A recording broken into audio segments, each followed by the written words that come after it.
আব্বা আমারে 500 টাকা দেন। কেন রে বাবা, তুই টাকা দিয়ে কি করবি? আমি আমার গার্লফ্রেন্ডকে নিয়ে ঘুরতে যাবো, আমার অল্প টাকা লাগবে।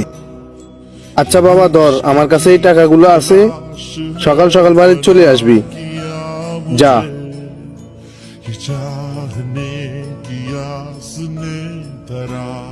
ভাই আপনার ছেলে মেয়ে নিয়ে ঘুরতে যাবে, তারপরে ওইটা জন্য টাকা কেন দিচ্ছেন?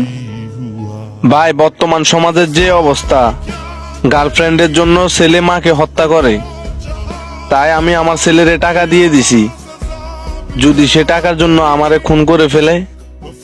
ভাই তাহলে ঠিক করছেন, এই যুগে ছেলেদেরকে বিশ্বাস নাই।